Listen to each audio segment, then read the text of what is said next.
परिचय। शिखा और उसके माता पिता मुंबई के लिए हवाई जहाज पकड़ने के लिए हवाई अड्डे पर हैं। उसके माता पिता ने उससे वादा किया है कि उनके मुंबई प्रवास के दौरान वो उसे एलिफेंटा की गुफाओं तक नाव की यात्रा कराएंगे। उनकी वापसी की यात्रा ट्रेन से आरक्षित है। शिखा रोमांचित है। उसे मुंबई के एक प्रवास में परिवहन के 3 साधनों के प्रयोग का अवसर मिलेगा। इस पाठ में हम यातायात के विभिन्न साधनों के बारे में जानेंगे। आओ सीखें। यातायात को परिभाषित करना। परिवहन के विभिन्न माध्यमों के बारे में बताना। थल परिवहन को परिभाषित करना। जल परिवहन को परिभाषित करना। वायु परिवहन को परिभाषित करना।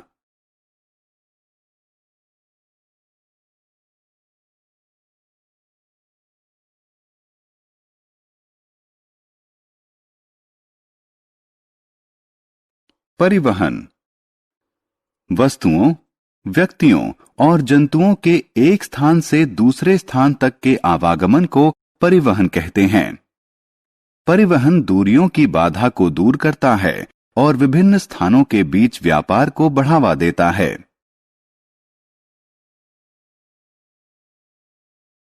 परिवहन के साधन।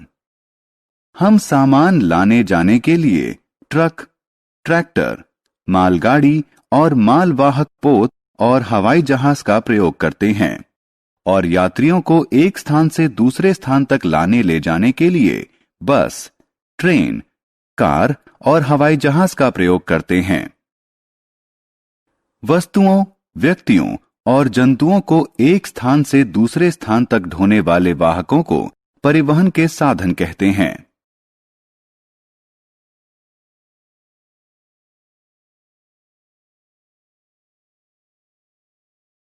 परिवहन के माध्यम।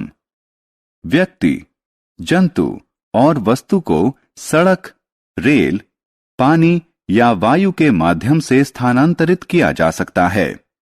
परिवहन के लिए प्रयुक्त होने वाले विभिन्न माध्यमों को परिवहन के माध्यम कहते हैं।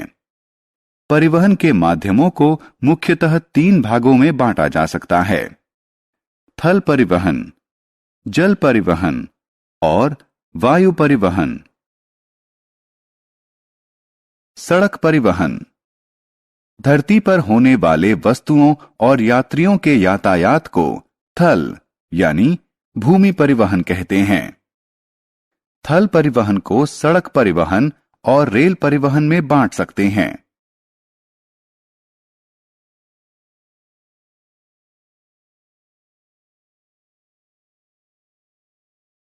सड़क परिवहन। सड़क जमीन पर एक स्थान से दूसरे स्थान को जोड़ती है। जिस रास्ते या मार्ग पर गाड़ियां चलाई जाती हैं, उन्हें सड़क परिवहन कहते हैं।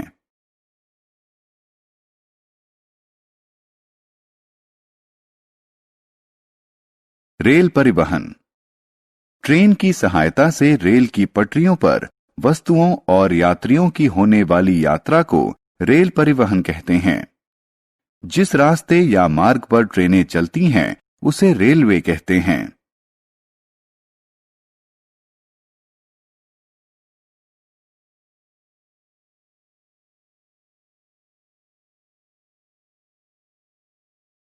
जल परिवहन। पानी में यात्रियों और सामान के यातायात को जल परिवहन कहते हैं।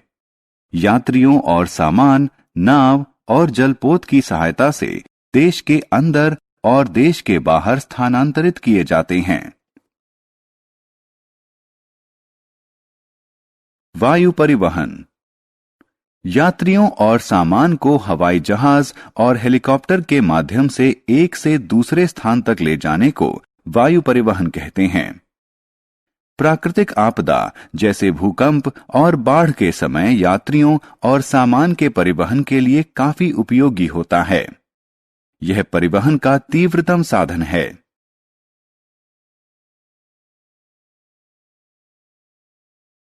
हमने क्या चर्चा की?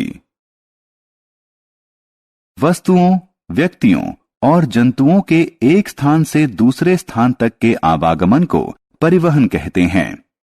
वस्तुओं, व्यक्तियों और जंतुओं को एक स्थान से दूसरे स्थान तक ढोने वाले वाहकों को परिवहन के साधन कहते हैं। परिवहन के लिए प्रयुक्त होने वाले विभिन्न माध्यमों को परिवहन के माध्यम कहते हैं। थल, जल और वायु परिवहन के 3 माध्यम हैं।